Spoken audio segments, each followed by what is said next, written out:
नमस्कार साथियों, स्वागत है आप सभी का आपकी अपनी पाठशाला पर। मैं हूं अंकित अवस्थी। आप है मेरे साथ में रियल न्यूज एंड एनालिसिस, देश और दुनिया की तमाम खबरें जो आपके लिए जानना बेहद जरूरी है। आज एक मुद्दा आपके सामने रख रहे हैं और वो मुद्दा वापस से उठा है कश्मीर के अंदर मिलिटेंसी को लेकर के। कश्मीर में जिस तरह से आतंक की घटनाएं सुनने को मिल रही हैं, अब वो घटनाएं जम्मू से भी सुनने को मिल रही हैं। हाल ही में एक सुर्खी बनी है कि जम्मू कश्मीर में हमारे 4 आर्मी के जवान और एक पुलिस का जवान डोडा के अंदर एनकाउंटर में शहीद हो गए हैं।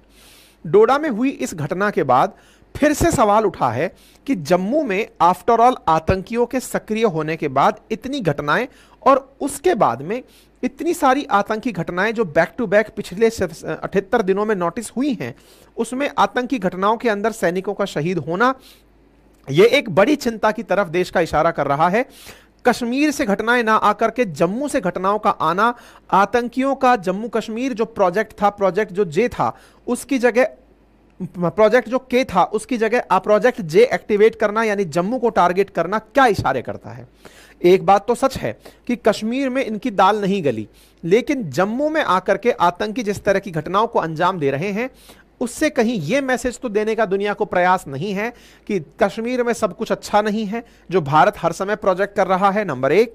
नंबर दूसरा, दुनिया में अंतर्राष्ट्रीय स्तर पर पाकिस्तान को तो यह मुद्दा उठाने का मौका हम नहीं दे रहे कि वो हर जगह जाकर यह कहे कि देखो सर, पाकिस्तान के अंदर मतलब कश्मीर के अंदर अब तो जम्मू भी खुश नहीं है जो पहले पूरी तरह शांत इलाका माना जाता था। ये तमाम प्रश्न हैं जो इस घटना के दौरान खड़े होते हैं। ठीक है, फिलहाल के लिए खबर है कि जम्मू कश्मीर के अंदर ऑफिसर्स जो हैं उनकी एनकाउंटर के अंदर, मतलब आतंकियों से मुठभेड़ के अंदर जान चली गई है। और ये घटनाएं लगातार अब चूंकि बढ़ रही हैं, इसलिए एक बड़ा मुद्दा निकल कर आ रहा है कि मतलब अब जम्मू के अंदर 40% आतंकी घटनाएं जम्मू कश्मीर में से कश्मीर के स्थान में जम्मू की जगह देखने को मिल रही हैं। आज जो हम चर्चा कर रहे हैं वो चर्चा है, असल में यह हुआ कि सोमवार रात 9 बजे के आसपास हमारी सेना के कुछ जवान पुलिस के साथ मिलकर के आतंकियों की सर्च ऑपरेशन में निकले हुए थे। और उसी समय राष्ट्रीय राइफल्स के जवानों में कैप्टन ब्रजेश थापा पश्चिम बंगाल के दार्जिलिंग के और सिपाही ब्रजेंद्र, सिपाही अजय राजस्थान के झुंझुनू के रहने वाले थे। और ये लोग जो हैं वो जाकर के सर्च ऑपरेशन में निकले हुए थे। हमने इसकी जानकारी आपको एक्स पर ऑलरेडी दे दी थी। जब ये निकले तो ये घटना कहाँ की है उसको समझते हैं और सिलसिलेवार तरीके से क्या हुआ उसे समझने का प्रयास करते हैं। देखिए, जब हम जम्मू कश्मीर की बात करते हैं तो जम्मू कश्मीर में कश्मीर वाला इलाका जो है वो घाटी का इलाका है, जो पीर पंजाल और ग्रेट हिमालय के बीच की घाटी है। पीर पंजाल रेंजेस के पार कश्मीर घाटी है। पीर पंजाल रेंजेस से पहले और शिवालिक के बीच में जम्मू है। तो जम्मू वाला जो क्षेत्र है, वहां की जो प्रमुख डिस्ट्रिक्ट्स हैं जैसे डोडा, रियासी, राजौरी, इनके अंदर आजकल दुर्घटनाएं सुनने को मिल रही हैं। तो कल की जो घटना है वो कहां की है वो मैं आपको याद दिलाऊं तो डोडा शहर से 55 किलोमीटर दूर धारी गोटे डागरावासी करके एक क्षेत्र है। वहां पर हमारे 4 मतलब ये जवान जो हैं जो शहीद हुए हैं, प्लस एक पुलिसकर्मी शहीद हुए हैं। इनके बारे में पता चला कि ये लोग एक सूचना मिलने पर उस जगह के अंदर सर्च ऑपरेशन करने गए थे। सर्च ऑपरेशन जैसे कि लगातार पता चल रहा है कि यहां पर आतंकी घटनाएं हो रही हैं, तो आतंकियों की तलाश में, आतंकियों को तलाशने के लिए सेना पूरी तरह सक्रिय होकर तलाश कर रही है। और जब सक्रिय होकर तलाश कर रही है तो सर्च ऑपरेशन में आतंकियों तक जब ये पहुंचे तो इनका आमना सामना हो गया और वो आतंकी इन पर गोली चलाकर निकल गए। आतंकियों ने अपनी तरफ से कहा है कि हमने 12 जवानों की जान ली है। बाकायदा कश्मीर टाइगर्स ने इसकी जिम्मेदारी ली है और कहा है कि हमने 12 जवान मारे हैं, जबकि भारत की तरफ से बयान है कि 5 जवान हमारे शहीद हुए हैं। यह घटना अगर आप नोटिस करें तो सेना के द्वारा पहले भी साझा की गई थी। आप यहां देख सकते हैं जुलाई 14 की कटिंग है जिसमें यहां लिखा हुआ है, an infiltration bid has been foiled today, LOC in Keran sector, operation are in progress. आप यहां पर ये देख सकते हैं 14 तारीख के दिन सेना के द्वारा यह जानकारी दी गई थी। 14 तारीख को दिया गया कि सर्च ऑपरेशन चल रहा है। 14 तारीख के दिन आप देख सकते हैं कि 3 टेररिस्ट जो हैं वो एलिमिनेट किए जा चुके हैं एंटी इन्फिल्ट्रेशन ऑपरेशन के चलते इस कैरन सेक्टर में। यह जानकारी सेना के द्वारा दी गई। और फिर 15 जुलाई को रात को खबर आती है और वो आती है कि हाल ही में कुछ जानकारी प्राप्त हुई है। एक जॉइंट ऑपरेशन इंडियन आर्मी और जम्मू कश्मीर पुलिस का मिलकर चल रहा था डोडा क्षेत्र में। वहां पर टेररिस्ट के साथ सामना हुआ और रात 9 बजे हैवी फायर फाइटिंग हुई है। ऐसा सुनने में आ रहा है और हमारे कुछ ब्रेव हार्ट्स को इंजरीज हुई हैं, ऐसी सूचनाएं मिल रही हैं। यह जुलाई 15 की खबर रात को निकलकर आती है। बस ये खबर जब बाहर निकलकर आती है तब पता चलता है कि हमारे जवान इस घटना में, जो रात को 9 बजे सर्च ऑपरेशन में आतंकियों को ढूंढते हुए पहुंचे थे, उनकी मुठभेड़ हुई और उस मुठभेड़ में शहादत हुई। इस पूरी खबर को 16 तारीख को फिर पूरी तरह डिटेल में बताया जाता है कि कौन कौन अपनी मातृभूमि के लिए शहीद हो गया। उनकी सूचना सेना के द्वारा अपने स्तर पर दे दी जाती है, जिसके बाद रक्षा मंत्री के द्वारा बयान आया, इनके साहस का सम्मान किया गया और कहा गया कि काउंटर टेररिज्म के जो ऑपरेशंस हैं वो रुकेंगे नहीं, वो लगातार चलते रहेंगे। जम्मू कश्मीर की तरफ से जो मनोज सिन्हा जी हैं, लेफ्टिनेंट गवर्नर, उनकी तरफ से मैसेज आ गया। सबने अपने अपनी संवेदनाएं, राहुल गांधी जी ने अपनी संवेदनाएं, सब तरफ से पक्ष विपक्ष अपनी संवेदनाओं को व्यक्त करने में उतर आया। लेकिन एक बड़ा सवाल ये निकल कर आया कि पहले सरकार का वादा हुआ करता था और वादा ये था कि हम घर में घुसकर मारेंगे। अब क्या हुआ? ये बात इन्होंने टेरर अटैक पर ओवैसी ने पूछी कि भैया बताइए कि आप लोग तो कहा करते थे कि घर में घुसकर मारेंगे।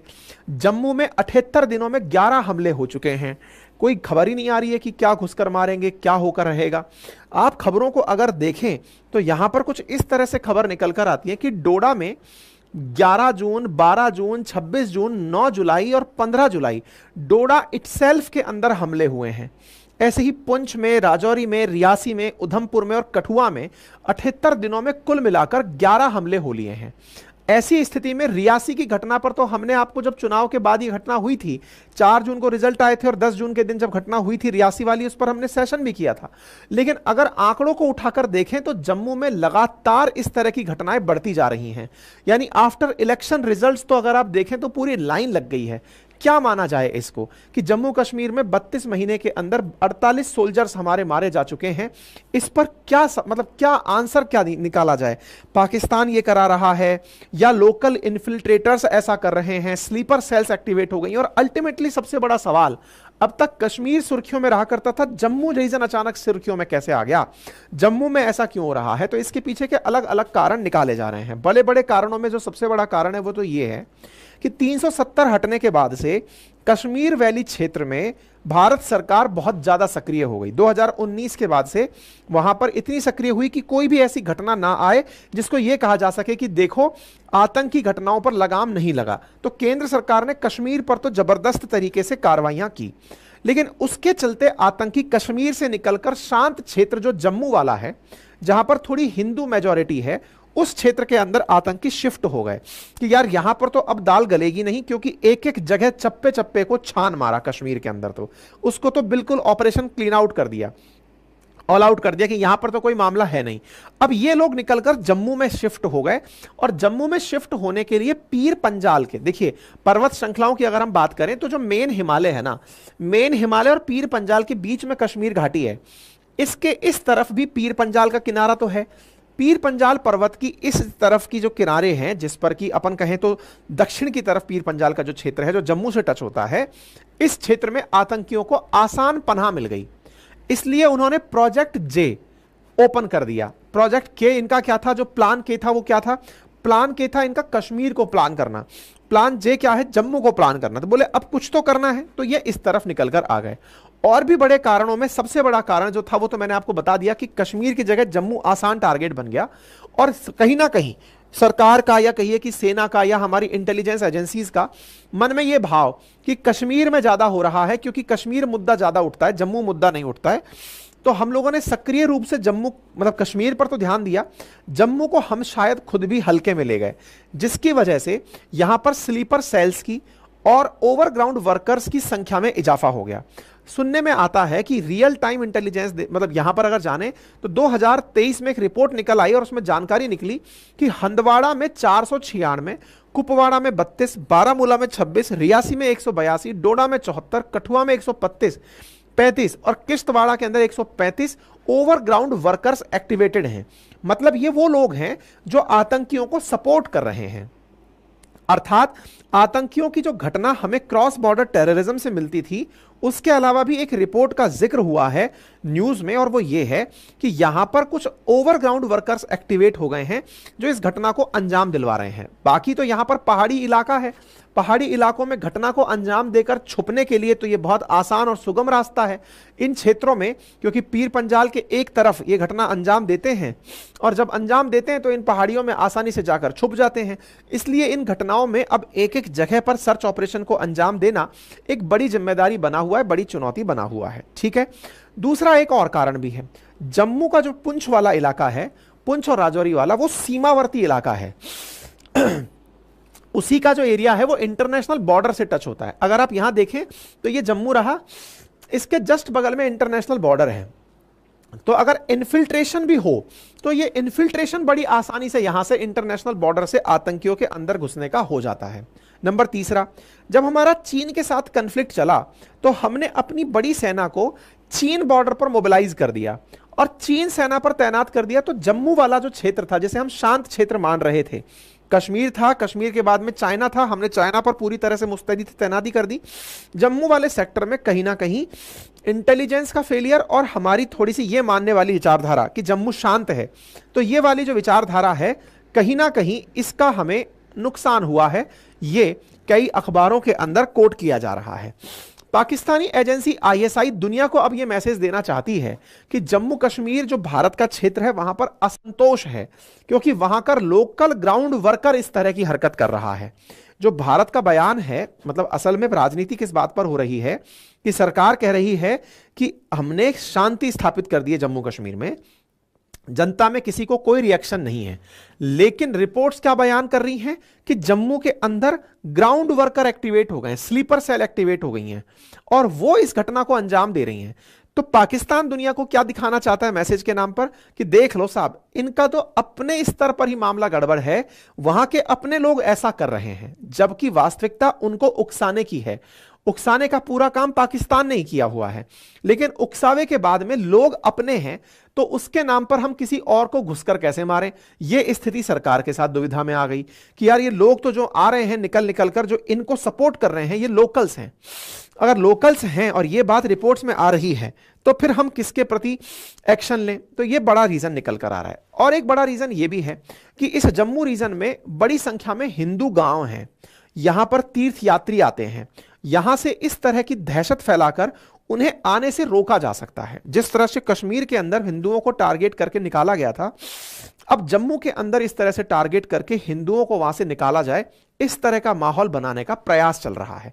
इन सब का संयुक्त प्रयास है जिसकी वजह से ये सब चीजें देखने को यहां पर मिल रही हैं। ठीक है, इस पर ऑलरेडी हमने एक सेशन किया है, लेकिन इस घटना के बाद फिर से हमने आपको यह सेशन करके बताया है। एक बड़ा कारण और है, और वो क्या है? सितंबर 2024 में इलेक्शन प्रस्तावित है अकॉर्डिंग टू सुप्रीम कोर्ट। कहीं ऐसा ना हो कि केंद्र सरकार इलेक्शन कराने में मतलब ना इच्छा दिखाए, यानी कि साहब हम नहीं करना चाहते, इलेक्शन करवाने की हमारी मंशा नहीं है।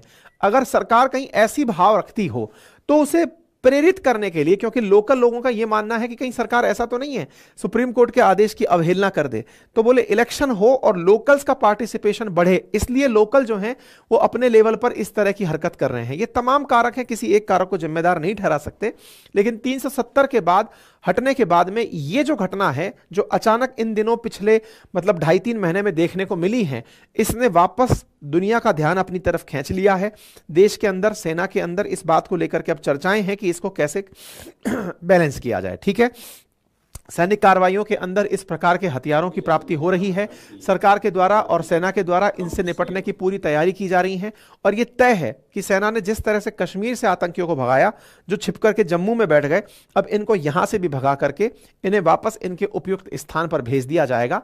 लेकिन सेना जब काम करेगी तो पूरा ऑपरेशन ऑल आउट की तरह से ही करेगी, उसमें थोड़ा थोड़ा समय लगता है और उसके परिणाम आने वाले समय में दिखने लगेंगे। ठीक है, बाकी इस विषय पर आप क्या सोचते हैं, अपनी राय जरूर रखें।